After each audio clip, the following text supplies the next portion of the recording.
नमस्कार दोस्तों, मैं रत्नेश सर आप सभी का स्टडी 91 में स्वागत करता हूं। और कैसे हैं आप सभी? उम्मीद करता हूं आप सभी स्वस्थ होंगे, जहां भी होंगे मस्त होंगे। दोस्तों आज बहुत ही इंपॉर्टेंट टॉपिक लेके आया हूं। दोस्तों हमारे एग्जाम में हमेशा दोस्तों वृक्षों से संबंधित बहुत ही प्रश्न पूछे जाते हैं, चाहे वो सी टेट हो दोस्तों, चाहे यूपी टेट हो या सुपर टेट में। तो दोस्तों आज वृक्षों से संबंधित बहुत ही महत्वपूर्ण श्रृंखला है, इसलिए दोस्तों एक बार वीडियो को ज़्यादा शेयर कर दीजिएगा और एक बार लाइक कर दीजिएगा। आइए दोस्तों स्टार्ट करते हैं। आज की श्रृंखला बहुत ही इंपॉर्टेंट है दोस्तों। ये आपके स्टडी 91 में कुछ इन्फॉर्मेशन दी गई है बुक के बारे में और ये बैच के बारे में आप देख सकते हैं। चलिए दोस्तों, घटपर्णी पौधा। दोस्तों घटपर्णी पौधे के बारे में आप सभी ने सुना होगा दोस्तों। ये घड़े के आकार का पौधा होता है दोस्तों। इसकी थोड़ी सी आप सीन पे एक बार देख लीजिए। ये है दोस्तों ये घटपर्णी पौधा। दोस्तों ये घड़े के आकार का पौधा होता है। ये पहला ऐसा पौधा होता है जो कि मांसाहारी होता है दोस्तों। क्या होता है? ये मांसाहारी पौधा माना जाता है और ये एक घड़े के आकार का पौधा होता है दोस्तों। ये क्या होता है दोस्तों? इसमें इस पौधे के दोस्तों एक विशेष प्रकार की गंध क्या होती है? एक विशेष प्रकार की गंध छोड़ता है दोस्तों। ये पौधा एक विशेष प्रकार की गंध छोड़ता है, जिससे कि दोस्तों जो जानवर होते हैं वो क्या आते हैं? खिंचे आते हैं दोस्तों। जो भी जानवर, मेढक हो गया दोस्तों, मकड़ी हो गई और भी दोस्तों जानवर आके यहीं पे बैठ जाएंगे दोस्तों। और फिर ये क्या करेगा? धीरे से इस अपने ढक्कन को बंद कर लेता है दोस्तों और उन जानवरों को वो अंदर चले जाते हैं और फिर आराम से दोस्तों उनको खाता पीता है। तो ये पहला ऐसा पौधा है कि जो कि मांसाहारी होता है दोस्तों। ये घड़े का आकार का होता है, इस प्रकार से बड़ा होता है दोस्तों ये घटपर्णी पौधा। तो ये बहुत इंपॉर्टेंट है दोस्तों। इसके बारे में हमेशा एग्जाम में पूछा जाता है, तो इसके बारे में जानते हैं। ये भारत में दोस्तों कहाँ? ऑस्ट्रेलिया, इंडोनेशिया और मेघालय में पाया जाता है दोस्तों सबसे ज्यादा। ठीक है, इसका आकार कैसे होता है? घड़े के जैसा होता है और मुंह एक पत्ते से क्या होता है? ढका होता है दोस्तों। और इसमें एक विशेष प्रकार की गंध हो आती है। किसकी विशेष प्रकार की गंध आती है? जिससे कीड़ों को अपनी ओर आकर्षित करती है, जिससे वे फंस जाते हैं और बाहर नहीं निकल पाते दोस्तों। ये घटपर्णी पौधा होता है, ये इसकी खासियत होती है दोस्तों। ठीक है, तो ये बहुत ही यानी कि दोस्तों ऐसा पहला पौधा आपने भी पहले कभी नहीं देखा होगा कि अरे यार ये मांसाहारी पौधा होता है। तो ये बहुत ही चालाक दोस्तों माना जाता है ये घटपर्णी पौधा आपका। ठीक है, ये हमेशा एग्जाम में प्रश्न पूछा जाता है दोस्तों। नेक्स्ट बात करते हैं खेजड़ी वृक्ष की दोस्तों। खेजड़ी वृक्ष भी दोस्तों बहुत ही यानी कि आप कह सकते हैं कि ये वृक्ष हमारे लिए बहुत ही उपयोगी वृक्ष होता है दोस्तों। खेजड़ी का वृक्ष कहाँ? राजस्थान में दोस्तों। खेजड़ी के वृक्ष में दोस्तों राजस्थान में इस वृक्ष की महत्ता आप तब समझेंगे दोस्तों, यानी कि राजस्थान में आप जानते होंगे दोस्तों कि बालू ही बालू होता है। वहाँ बहुत ही ज़्यादा क्या होती है? गर्मी पड़ती है। बहुत ज़्यादा क्या पड़ती है? गर्मी पड़ती है दोस्तों। राजस्थान में पानी की अब बहुत ही कम मात्रा होती है, पानी आप जानते हैं। पर दोस्तों बिना पानी के भी ये खेजड़ी वृक्ष जो है कि हरा भरा रहता है दोस्तों। इसका बहुत ही ज़्यादा इंपॉर्टेंस यही होती है। राजस्थान के शेखावटी क्षेत्र में सर्वाधिक मात्रा में पाया जाने वाला, वैज्ञानिकों के अनुसार इस वृक्ष की आयु कितनी है? 5000 वर्ष की होती है दोस्तों। सोचिए कितनी मानी गई? 5000 वर्ष की इसकी क्या है? आयु मानी गई दोस्तों। राजस्थान की शुष्क जलवायु के कारण यहाँ की वनस्पतियां परिस्थिति के अनुकूल विशेषता लिए हुए होती हैं दोस्तों। यानी राजस्थान में दोस्तों आप जानते हैं बहुत ही ज़्यादा गर्मी पड़ती है, तो वहाँ की जितनी भी सारी वनस्पतियाँ होती हैं वो शुष्क हो जाती हैं। पर दोस्तों ये हमारा जो खेजड़ी का वृक्ष होता है, इस पे दोस्तों गर्मी का और न बहुत ही ज़्यादा अगर इसको पानी की आवश्यकता भी नहीं होती दोस्तों, ये हरा भरा रहता है। और दोस्तों जो वहाँ के लोग हैं, राजस्थान के लोग हैं बेचारे, वो आके इसकी छाया में दोस्तों बैठते हैं। और दोस्तों इसकी लकड़ियाँ भी बहुत ही ज़्यादा मजबूत होती हैं, जिनसे कि फर्नीचर्स बनते हैं, वो बनते हैं बहुत ही ज़्यादा। तो ठीक है दोस्तों, ये है यहाँ की वनस्पतियाँ परिस्थितियों के अनुकूल विशेष लिए हुए होती हैं। प्रदेश का एक बड़ा भूभाग मरुस्थलीय होने के कारण यहाँ कम पानी में पनपने वाले पेड़ पौधे अधिक पाए जाते हैं दोस्तों। मरुस्थलीय भाग है, वहाँ पानी की कमी होती है, इसलिए यहाँ पे पेड़ पौधे में दोस्तों खेजड़ी बहुत ही ज़्यादा पाया जाता है। ठीक है, नेक्स्ट चलते हैं। खेजड़ी एक ऐसा पेड़ है जो यहाँ बहुत पाया जाता है, बहुत अधिक पाया जाता है, क्योंकि ये टिकाऊ होता है, बिना पानी के भी ये दोस्तों रहता है। वैसे बहुउद्देशीय वृक्ष का प्रत्येक भाग किसी न किसी रूप में यहाँ के प्राणियों के लिए उपयोगी होता है, इसलिए इस वृक्ष को मध्य प्रदेश के कल्प वृक्ष भी कहा जाता है। इसे क्या कहा जाता है दोस्तों? कल्प वृक्ष की दोस्तों पदवी इसको दी गई। कल्प वृक्ष की पदवी इसको दी गई दोस्तों।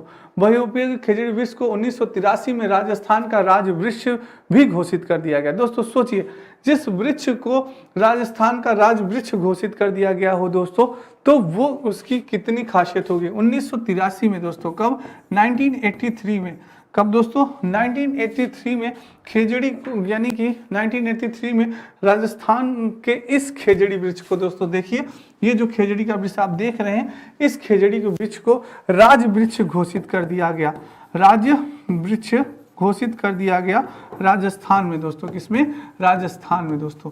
तो ये दोस्तों इसी प्रकार से हरा भरा रहता है। जब राजस्थान के लोग दोस्तों, काफ़ी धूप आप जानते हैं, काफ़ी गर्मी पड़ती है, तो इसी के खेजड़ी वृक्ष के नीचे बैठ के दोस्तों छाया में वो अपना बैठते हैं, आराम करते हैं, खाना पीना भोजन पानी करते हैं दोस्तों। ये इसी प्रकार से कम दोस्तों, यानी कि कम पानी, कम उससे भी ये दोस्तों खेजड़ी का वृक्ष क्या होता है, इसी प्रकार से हरा भरा होता है दोस्तों। तो दोस्तों इस वृक्ष को बचाने के लिए दोस्तों बिश्नोई के, आपने सुना होगा, बिश्नोई समाज के लोग जो होते हैं, बिश्नोई समाज के लोग जो होते हैं दोस्तों, तो वो क्या करते हैं,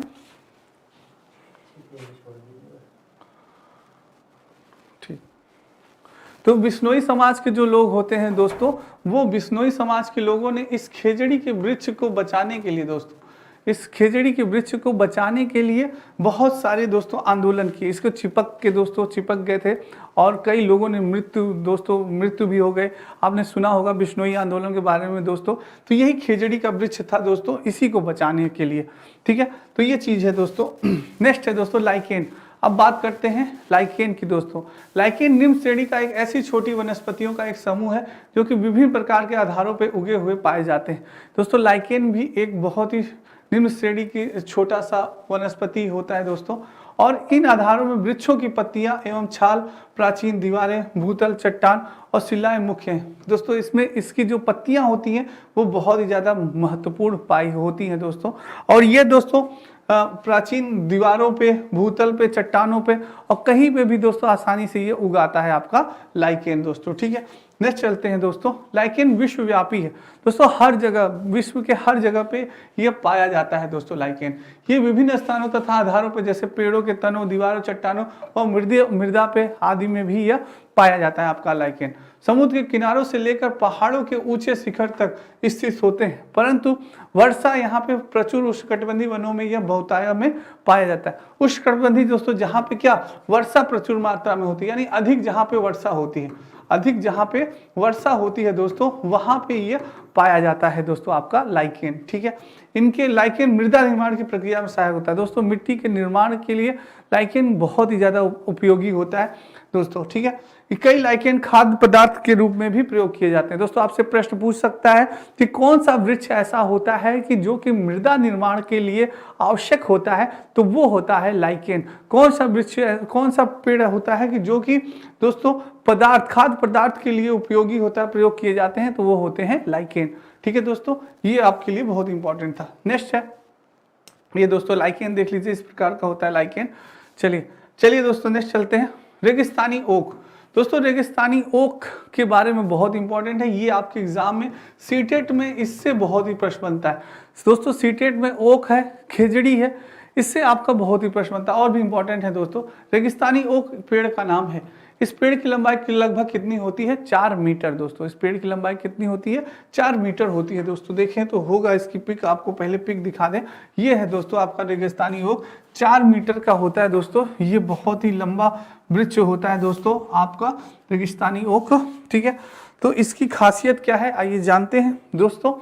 ये इस पेड़ की लंबाई लगभग 4 मीटर होती है। इस पेड़ की जड़ों की लंबाई इस पेड़ की लंबाई की लगभग 30 गुनी अधिक होती है। क्या होती है, जो इसकी जड़ों की लंबाई होती है दोस्तों, वो बहुत ही ज़्यादा होती है। क्योंकि दोस्तों जो ये रेगिस्तानी ओक पेड़ की जड़ें जमीन के उस गहराई तक बढ़ती रहती है जब तक वह पानी तक न पहुंच जाए दोस्तों। यानी कि जब तक इसकी जड़ें दोस्तों, जो ये आपका वृक्ष है, इसकी जड़ें इतनी अंदर होती हैं दोस्तों, जब तक कि ये पानी न पा जाए दोस्तों। जब तक पानी न पा जाए तब तक ये जड़ें इसकी माना जाता है कि बढ़ती रहती हैं। क्या करती हैं, बढ़ती रहती हैं। जैसे ही पानी पा जाती हैं वैसे हो जाए। इसीलिए ये दोस्तों इसकी लंबाई भी काफ़ी होती है, हरा भरा काफ़ी होता है। ये आपका ओक रेगिस्तान में पाया जाता है। और दोस्तों जब इसके यानी कि रेगिस्तान के लोगों को दोस्तों पानी की तो आप जानते हैं बहुत ही ज़्यादा आवश्यकता होती है। तो जब दोस्तों पानी की उन्हें आवश्यकता पड़ती है तो इसी ओक में दोस्तों वो एक पतला सा पाइप डाल के इसकी जड़ों में खोद के पतला सा पाइप डाल के दोस्तों पानी भी निकाल लेते हैं जो कि पीने के योग्य होता है और उसको पीने का कार्य करते हैं। सोचिए ये वृक्ष दोस्तों वहाँ के लिए रेगिस्तान में एक पानी दाता के रूप में होता है दोस्तों, पानी दाता के रूप में होता है दोस्तों ये वृक्ष आपका वहाँ पे। ठीक है, एक मिनट दोस्तों।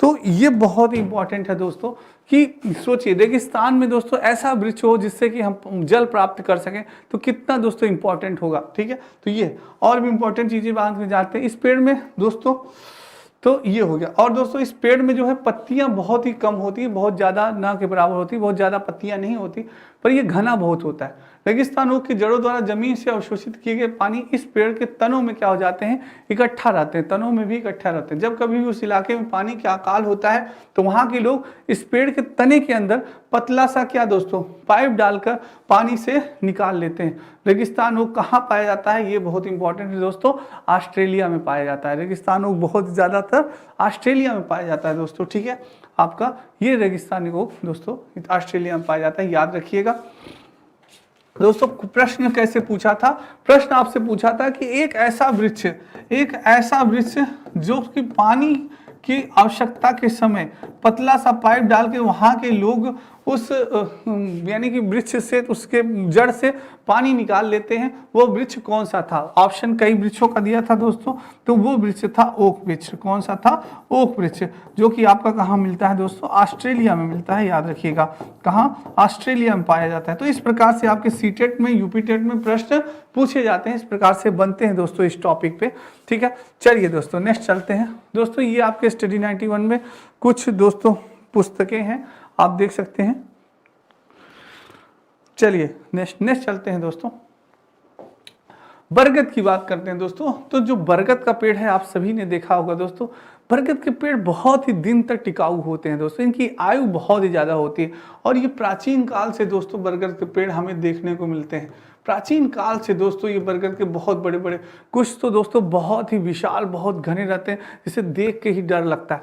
और इन बरगद के पेड़ों पर दोस्तों काफ़ी जीव जंतु अपने रहते हैं, निवास करते हैं। और भी ये जानकारी जानते हैं, बरगद के पेड़ की उम्र सबसे ज़्यादा होती है। पॉइंट नोटेड माय स्टूडेंट, इस वृक्ष की उम्र जो है सबसे ज़्यादा होती है, इसलिए इसे अक्षय वट भी कहा जाता है। क्या कहा जाता है, अक्षय वट कहा जाता है दोस्तों, अक्षय वट कहा जाता है, यानी कि इसकी बहुत ही ज़्यादा यानी उम्र होती है दोस्तों। देव वृक्ष होने के कारण बरगद के पेड़ की पूजा का भी विशेष स्थान होता है। इसे देव वृक्ष माना जाता है, यानी देवताओं का वृक्ष। किसका दोस्तों, देवताओं का वृक्ष माना जाता है आपके, यानी कि बरगद को दोस्तों देवताओं का वृक्ष माना जाता है, इसलिए लोग इसकी दोस्तों पूजा पाठ सब करते हैं, पूजा करते हैं, पाठ करते हैं दोस्तों। ठीक है, हमेशा। और बरगद का वृक्ष विशाल तना और शाखाओं वाला होता है दोस्तों, इसको देव वृक्ष मान के लोग कभी कभी इसको काटते भी नहीं है, इसीलिए दोस्तों इसकी उम्र भी बहुत ही ज़्यादा होती है। लोग कहते हैं कि अरे यार ये देव वृक्ष है इसलिए इसको काटो ओटो मत, नहीं तो ये हमें पाप पड़ेगा। तो इसलिए दोस्तों ये इसकी उम्र भी बहुत ज़्यादा होती है और काफ़ी दोस्तों ये हमें बहुत ही ज़्यादा छाया प्रदान करता है। और भी दोस्तों चीज़ें इसकी लाभदायक होती हैं, आइए जानते हैं। इसका बहुत विशाल तना होती है, विशाल शाखाएं होती हैं इसके दोस्तों बरगद की। ठीक है, नेक्स्ट दोस्तों, यह बहुत ही छायादार और लंबे समय तक जीवित रहने वाला पेड़ होता है। जो होता है बरगद दोस्तों, ये क्या होता है, काफ़ी छायादार होता है। क्या होता है, काफ़ी छायादार होता है। इसकी सबसे बड़ी खूबी है कि यह अकाल समय में भी कोई दोस्तों कितना भी आपके अकाल पड़ता हो, बारिश न हो, वो न हो, तो भी दोस्तों ये जीवित रहता है। मनुष्य बरगद के पेड़ के फल खाते हैं तो जानवर इनके पत्ते खाते हैं। मनुष्य, कुछ दोस्तों मनुष्य होते हैं जो बरगद के पेड़ का फल खाते हैं, औषधि के रूप में दोस्तों ये प्रयोग होते हैं। और दोस्तों जो बरगद की दोस्तों ये शाखाएं होती हैं, आप देखे होंगे ये जो शाखाएं होती हैं दोस्तों, ये बहुत ही इनको यानी ये खंभे का प्रयोग करती हैं दोस्तों। किसका, खंभे का दोस्तों, खंभे का आपका खंभे की तरह ये दोस्तों रहती हैं, एकदम खंभे की तरह इनका सपोर्ट करती है। जैसे दीवार नहीं होती है, खंभे की दीवार की तरह एक सपोर्ट रहता है दोस्तों इनकी, जो सखे होते हैं। और छोटे बच्चे तो दोस्तों इसको झूला भी समझ लेते हैं। एकदम सोचिए कितनी मजबूत होती है, बहुत ही ज़्यादा मजबूत होती है दोस्तों। क्या होती है, बहुत ही ज़्यादा मजबूत होती हैं दोस्तों। यानी बच्चे तो दोस्तों इन यानी कि इसको पकड़ के इसकी शाखाओं को झूला भी झूलते हैं। गाँव में आप लोगों ने भी झूला झूला होगा दोस्तों। तो बरगद दोस्तों ये देव वृक्ष माना जाता है। क्या आता है, देव देव वृक्ष माना जाता है। ये इसकी दोस्तों बहुत ही प्राचीन काल से ये बरगद पेड़ जाता है। दोस्तों ये माना जाता था जो हमारे ऋषि मुनि थे वो यहीं पे दोस्तों तपस्या भी यहीं पे किया करते थे दोस्तों, तपस्या करते थे आपके बरगद के नीचे वृक्ष पे पड़ के दोस्तों, ठीक है। तो ये चीज़ है दोस्तों, ये बहुत इंपॉर्टेंट है। और इसका जो फल होता है दोस्तों वो औषधि बनाने में दोस्तों बहुत ही काम आता है दोस्तों, ठीक है। चलिए नेक्स्ट चलते हैं। यूकेलिप्टस दोस्तों, यूकेलिप्टस तो आप सभी ने देखा होगा दोस्तों। यूकेलिप्टस बहुत ही बड़े बड़े होते हैं। देखिए दोस्तों ये है यूकेलिप्टस बहुत ही, इनकी शाखाएं जो होती हैं दोस्तों बहुत ही बड़ी होती हैं। और इनकी एक खासियत और होती है दोस्तों, यूकेलिप्टस दोस्तों यानी बहुत ही सीधी होती हैं। क्या होती हैं? सीधी होती हैं दोस्तों। और इनकी पत्तियां दोस्तों बहुत ही शीघ्र जलती हैं। क्या करती हैं? बहुत ही शीघ्र जलती हैं दोस्तों। कभी गाँवों में दोस्तों क्या होता है कि यूकेलिप्टस की पत्तियां लोग रखे रहते हैं, आग जलाने में दोस्तों तुरंत, जैसे चूल्हा उल्हा जलाना होता है, तुरंत थोड़ी सी पत्ती डाले, तुरंत माचिस लगाए, थोड़ा सा सूख जाए दोस्तों तो बहुत ही तेज पकड़ती है इनकी यूकेलिप्टस की। तो ये सीधी होती है। और दोस्तों आवास बनाने में दोस्तों, गाँव के जो आवास बनते हैं आपके देखा होगा आपने, झोपड़ी उपड़ी और खपड़े वाले, और भी दोस्तों आवास बनाने में इन लकड़ियों का बहुत ही इस्तेमाल होता है, बहुत ही ज्यादा इस्तेमाल किया जाता है इन लकड़ियों का दोस्तों। यूकेलिप्टस की जो लकड़ियां होती है इनका बहुत ही ज्यादा इस्तेमाल किया जाता है। और भी कुछ जानकारियां हैं, आइए जानते हैं। यूकेलिप्टस ऑस्ट्रेलिया का मूल पेड़ है दोस्तों। ये भी ऑस्ट्रेलिया में पाया जाता है, मूल पेड़ माना जाता है आपके ऑस्ट्रेलिया का, जो कि कम समय में तेजी से बढ़ता है और सीधा फैलता है। ये इसकी बहुत अच्छी खासियत है दोस्तों, बहुत ही कम समय में ये बहुत ही तेजी से बढ़ता है दोस्तों। यूकेलिप्टस अगर आपने गाँव में देखा होगा तो दोस्तों बहुत तेजी से बढ़ता है और इसकी शाखाएं बहुत ही जल्दी क्या होती है? मोटी हो जाती है दोस्तों, ठीक है। तो ये होता है, तेजी से बढ़ता है। इसे गम, सफेदा और नीलगिरी के नाम से भी जाना जाता है। इसे यानी क्या? नीलगिरी के नाम से भी जाना, गम और सफेदा भी इसे कहा जाता है दोस्तों। इसे के पेड़ से प्राप्त होने वाली लकड़ी का इस्तेमाल पेटियां, ईंधन, हार्डबोर्ड वगैरह, लुगदी, फर्नीचर, पार्टिकल बोर्ड और इमारतों को बनाने में होता है दोस्तों। सारी चीजों को इसको बनाने में इस्तेमाल होता है आपका यूकेलिप्टस। बहुत इंपॉर्टेंट है दोस्तों ये भी। चलिए दोस्तों, देखा होगा आपने यूकेलिप्टस, गांव वाले बच्चे जरूर देखे होंगे, सिटी वाले भी कभी गांव जाने का मौका मिले तो यूकेलिप्टस देखिए दोस्तों आप लोग, ठीक है। अब बात करते हैं पीपल के पेड़ की दोस्तों। ये भी बहुत इंपॉर्टेंट है। पीपल के पेड़ से दोस्तों हमें ऑक्सीजन बहुत ही अधिक मात्रा में मिलता है। जो ऑक्सीजन की मिलता है दोस्तों हमें बहुत ही मात्रा मिलता है। और ये जो पीपल का वृक्ष है दोस्तों ये भी देव वृक्ष माना जाता है। क्या माना जाता है? ये भी आपका देव वृक्ष माना जाता है। आप सभी ने जरूर पीपल का पेड़ देखा होगा, नहीं देखा हो तो ये देखिए दोस्तों, ये पत्ते हैं दोस्तों। पहले ये होता था कि मंत्र वंत्र पहले पीपल के ही वृक्ष में लिखा जाता था। तो ये आपके पीपल के वृक्ष है दोस्तों, उसके पत्ते इस प्रकार से होते हैं। तो आइए इसके बारे में थोड़ी सी जानकारी लेते हैं। क्या है दोस्तों इसके बारे में जानते हैं। पीपल की आयु संभवतः 90 से 100 वर्ष तक मानी जाती है। 90 से 100 वर्ष दोस्तों, ये भी पीपल का भी पेड़ जो है वो जीवित होता है। सोचिए दोस्तों, यानी कि जितना मनुष्य 100 वर्ष तक जीवित होते हैं, कभी कभी कुछ मनुष्य होते हैं 100 या 101 ज़्यादा ही जीत जाते हैं बस, पर आज के युग के मनुष्य 100 वर्ष तक जीना बहुत ही मुश्किल है दोस्तों। हम लोग 60 या 80 तक पहुंच जाए यही बहुत बड़ी बात है। क्यों? हाँ, तो दोस्तों क्योंकि इस प्रकार से ऐसा इन्वायरमेंट है दोस्तों, प्रदूषित इन्वायरमेंट है, रासायनिक खाद्य पदार्थ हम लोग खा रहे हैं। पहले के लोग ऐसा नहीं होता था, शुद्ध चीजें थी दोस्तों, पर अब ऐसी चीजें नहीं मिल पाती। तो 90 से यह पीपल का पेड़, सोचिए दोस्तों 90 से 100 वर्ष के सालों के आसपास आंकी गई है इसकी उम्र। इसके फल बरगद गूलर की भांति बीजों से भरे तथा आकार में मूंगफली के छोटे दाने जैसे होते हैं दोस्तों। इसकी भी औषधियां बनती हैं। इसका फल भी बहुत ही लाभदायक होता है दोस्तों। पीपल भारत, नेपाल, श्रीलंका, चीन और इंडोनेशिया में पाए जाने वाला बरगद या गूलर की जात का एक विशालकाय वृक्ष होता है दोस्तों। ये बहुत ही विशालकाय वृक्ष होता है। और आपका पीपल कहाँ गया दोस्तों? पीपल विशालकाय वृक्ष होता है, जिसे भारतीय संस्कृति में बहुत ही महत्वपूर्ण स्थान दिया गया है। भारतीय संस्कृति में पीपल के वृक्ष को भी दोस्तों मैंने आपको बताया ना, देव वृक्ष माना जाता था। क्या माना जाता? देवताओं का वृक्ष माना जाता था। ये माना जाता था कि इसमें दोस्तों आपके विष्णु भगवान वास करते हैं। कौन भगवान वास करते हैं? विष्णु भगवान इसमें आपके वास करते हैं दोस्तों। और दोस्तों यानी कि शनिवार को आपके कुछ लोग इसमें शनिवार को दोस्तों क्या करते हैं, शनिवार को इसमें दोस्तों यानी कि दिया जलाते हैं पीपल के वृक्ष में। ये होता है कि भाई थोड़ा सा हमारा शनि उनी दूर हो। तो ये चीज़ है दोस्तों। बरगद और गुलर वृक्ष की भांति इसके पुष्प भी गुप्त रहते हैं, अतः इसे गुहा पुष्पक भी कहा जाता है। इसे क्या कहा जाता है दोस्तों, गुहा पुष्पक भी कहा जाता है। सनातन धर्म में पीपल के वृक्षों का राजा कहा जाता है। सनातन धर्म में वृक्षों का राजा अगर आपसे कोई पूछे तो किसे कहा जाता है, पीपल को कहा जाता है दोस्तों। और एक बात रखिएगा दोस्तों, बरगद के बारे में बतानी थी आपको कि जो बरगद है दोस्तों ये हमारा राष्ट्रीय वृक्ष है।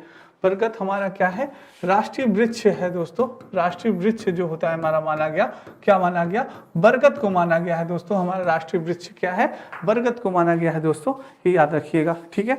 जो कि मैंने शायद आपको भी बताया भी है, शायद दोस्तों मैंने आपको बताया भी बरगद, ठीक है। चलिए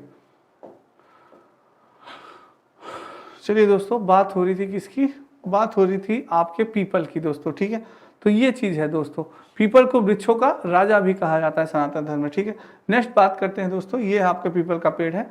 अब राष्ट्रीय पेड़ दोस्तों यही है, बरगद को भारत का राष्ट्रीय वृक्ष माना जाता है। मैंने अभी आपको बताया यही बात है दोस्तों, ये बात छूट रही थी। जो बरगद होता है ये राष्ट्रीय वृक्ष माना जाता है हमारा दोस्तों।